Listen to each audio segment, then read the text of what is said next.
Welcome to another tutorial. Today we're going to learn how to pop.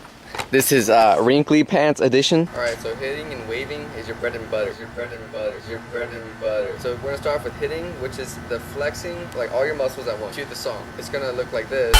Okay, with the arms, you're going to want to start off, I guess, you can start off at the 90 degrees, and you're going to want to get this to flex to the song. So bass, clap, do both arms at once. It's pretty easy. The more you practice, the more twitch fibers you'll develop, and it will just be easier over time. You can even go down a little bit with your wrist to give it that much more effect. But yeah, that's basically it. And you're going to really want to focus on your triceps, I guess, and your forearm. That's what you're flexing. And with that, you just want to practice in all different types of positions. So from here, here, just practice whatever you can. The main thing you don't want to do is pop with the shoulders. You see a lot of people trying to hit like this. Refrain from using your shoulders and just use your triceps and your forearms. Now there are like some pops you do use your shoulders a little bit, but try not to. The more that you exaggerate your shoulders, the worse it's going to look, and it's going to look very sloppy. So the point is to want to make it look clean, simple, and easy. Next, we're going to move on to the torso. What you really want to focus on is flexing your abs, but it's also over exaggerated, because if you just flex your abs, you don't see anything. So which you have to flex them and release them as fast as possible. And you kind of want to, you can even throw your chest out a little bit just to help with the effect. So for example, it would look like, so what I'm doing is I'm pushing out my chest, and as I push out my chest, I flex my abs. And that's basically how you give the effect of like this popping effect. So with the arms and the chest, it will look something like this. You can practice different positions. You can practice extended or close together. Just try out different things. Alright, your legs are gonna be the final part in your hitting. Well, at least for me, I don't use my neck or my head as much as a lot of other poppers do, but that's just me. So for your legs, I think of it as buckling. So you're gonna put your weight on one of the knees, whatever one that you prefer. I prefer my right leg, and your leg's gonna be straight. And what you want to do is you want to relax, like almost like let yourself fall, and then cat, flexing your quads, I guess. So what's gonna look like is this, bam, right there. And the trick to this is kind of hard to explain, but you want to hit with your right leg and keep your height on your left leg. It doesn't look like your whole body's going up and down, because then you can tell you're just bending your legs. But if you just use one and you practice it a lot, you'll eventually look natural. You won't have that bending effect. Now, you do want to practice with both legs, but I don't really use my left leg as much as I do with my right leg. So as you can tell, my left leg isn't very good, but if you can learn both sides, that'll be even better, because you'll just be able to go in more positions and whatever you need.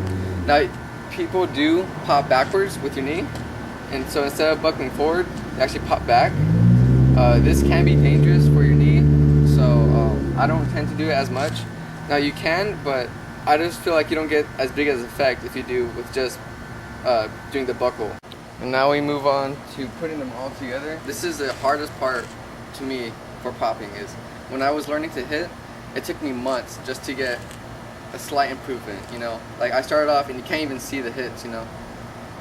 But over time, your muscles will be used to it and flexing faster, and just for quicker amounts of time, to where it looks like an explosion instead of just like a little hit that you can't even see.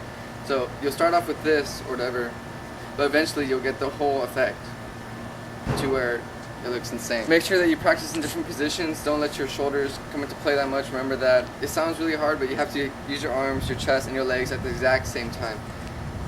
If it looks off, then you're just going to ruin the image. So you really want to focus on your musicality and going with the music, and just a proper hit. Waving, basic move and popping, and it's mandatory. So what you want to start off with is your arms apart, and you're going to start with your right hand, and you're going to go up, and you want to imagine that there's a line on your, preferably on your elbow, that goes all the way across. And what's happening is something's coming through, and you're going over, and you're returning to the line. So you want this isolation of your other joints to get the full effect of a clean wave. So again, you want to start with your right arm, and you want to go up, wrist, elbow. Now for this elbow, think of it as putting it on your hip, and now raise it up. That's what like a lot of people have trouble with the elbow because it's kind of funky, but just put it on your hip and raise it up, and that's the position you want. From the elbow, you push to your shoulder. From the shoulder, you push to the other shoulder. You push it down and put the elbow up, remember, just from your hip. Push that down, go to your wrist, down, out. And you want to take that, you can take that as slow as you want. You can go up, wrist, elbow, shoulder, shoulder, elbow, wrist, hand, down. And once you have that somewhat comfortable, you can even start putting in the chest. So hand, wrist, elbow, shoulder, chest, shoulder, elbow, wrist, hand. And you want to try and get that at a smooth tempo, I guess, like pow, pow, pow, pow, pow, pow, pow, pow. And eventually it will become like a fluid. It'll be very, very easy. And you want to go both ways. I tend to go right to left, but I have to practice going the other way. So yeah, that's waving. And you can, there's a lot of different things you can do with waving. You can start going one way and then go the other way. You can do it at the same time. You can go forward and wave. There's endless possibilities. You just have to get the basic wave down, and then you can just start doing variations of it. Okay, so next is the body wave. And once you learn the arm wave, you can start extending that into the body. And basically, for the basic version, you're going to be learning this one. So we're going to go in and right back out. So what you want to do is you want to go into your wave, and once you get to the shoulders, you go chest, and this is the same exact thing with the whole line that you're imagining. You want to imagine a line that's in front of you that you're trying to touch as it goes down. So you're going to go chest, stomach or waist, knees, and you can go on your toes. So knees, waist, chest, shoulders, elbows, wrists, and just complete it. So slowly it will be hands, wrists, elbows, shoulder, chest, waist, knees, waist, chest, shoulders, and out. And you're going to try and get this as smooth as possible for the best effect. Now once you learn that, you can start other ways to, there's a whole bunch of ways to finish the wave at the bottom. As in, once you get to your chest, you can go right, left, and up. You can go back, back, and up.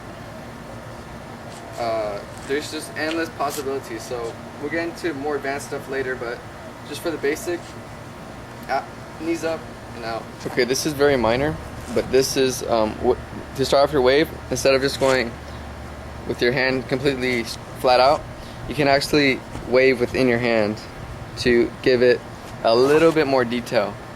So instead of this, you'll get, and to do this, you want to go with your knuckles, well actually no, what are these?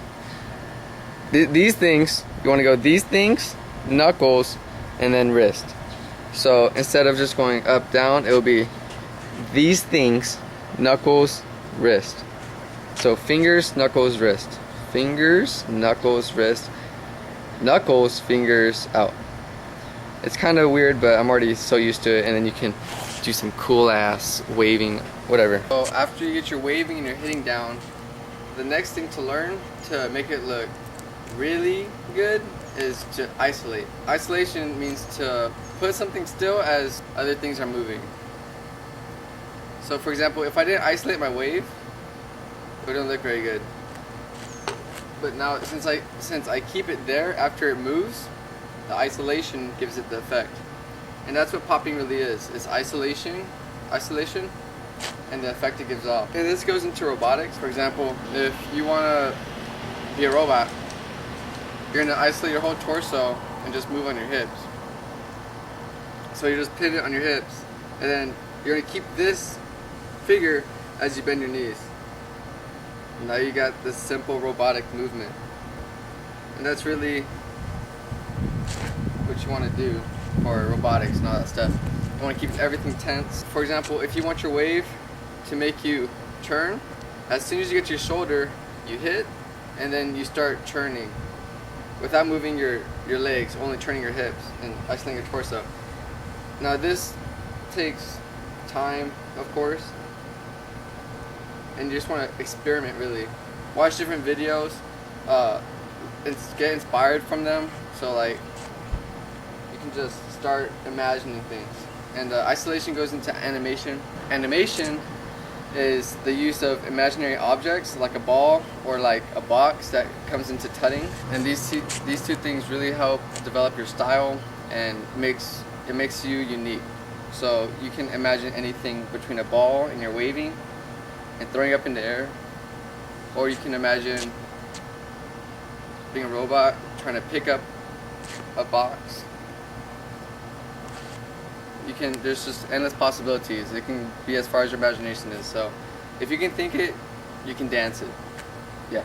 And now we move on to tutting, which is basically those two elements, animation and isolation combined.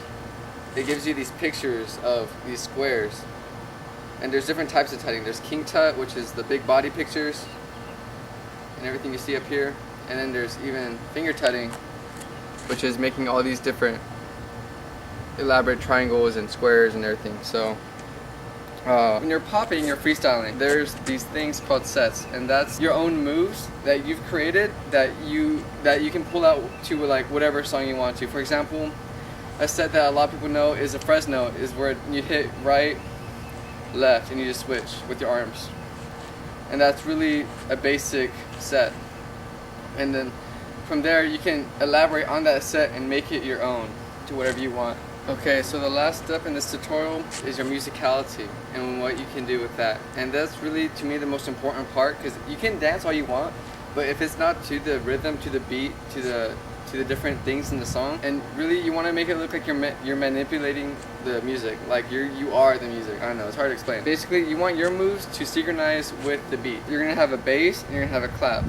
So listen for the bass and the clap in this song real quick.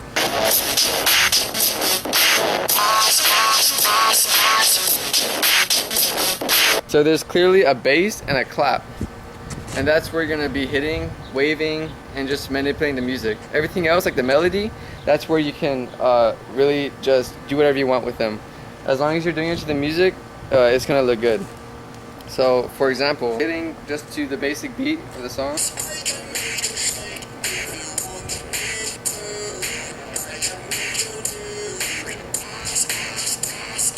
So this is the hardest part about popping, is being able to do it smoothly to music. It's going to take a lot of practice and a lot of time. Listen to a lot of songs and really get to know the songs and the beats, because you can manipulate a lot of little things that other people might not hear. So you just want to really practice hitting on time and with the bass and the claps. And you just want to practice dancing and watch different videos, watch other people's styles, look at how they interpret the music, and just really try to learn from everybody. Try to learn from everybody, but make it your own, of course.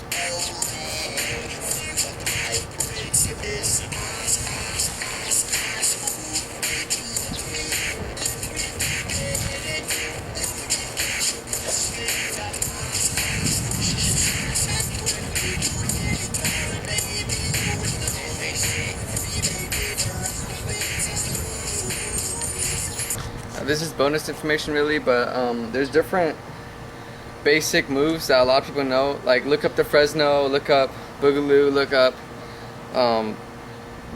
robotics, animation, look up a lot of things, and just really search on YouTube, because there's plenty of videos out there. That's how I learned, and that's how I developed my style. So through time, practice, and patience, you'll learn how to develop your own style, and you'll get better and better. It may seem really easy to give up at first, because it's going to be really hard and you're going to be like, oh, I don't know what I'm doing. But just stick through it, give it a couple months, maybe you'll be lucky and you'll get it in a couple weeks. But really just practicing your basics, your waving, your hitting. You start with basic movements, basic songs, and then you can go get into dubstep and all that. Okay, so really people are trying to call people that are making these videos on YouTube dubstep dancing. It's not dubstep dancing. Those are poppers popping to dubstep music. When you're able to hit and isolate and just do whatever you want, you can take advantage of all of those little beats, all those little hits, and the uniqueness that dubstep has to offer, which is why those videos get so popular, because it looks so unique, because he's hitting like every single beat. So you'll get there eventually, but really you want to focus on the basic beats to the song, so like the bass and the clap and like little melodies, and then you can go into different stuff once you feel comfortable with it. So here's an example of basic to dubstep.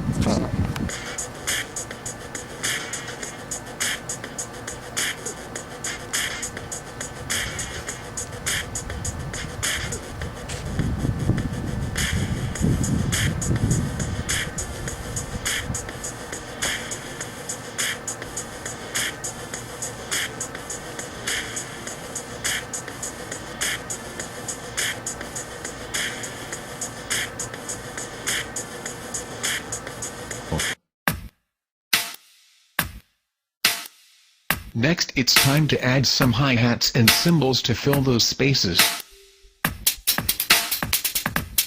Add some modulated bass lines, and be sure to make them heavy.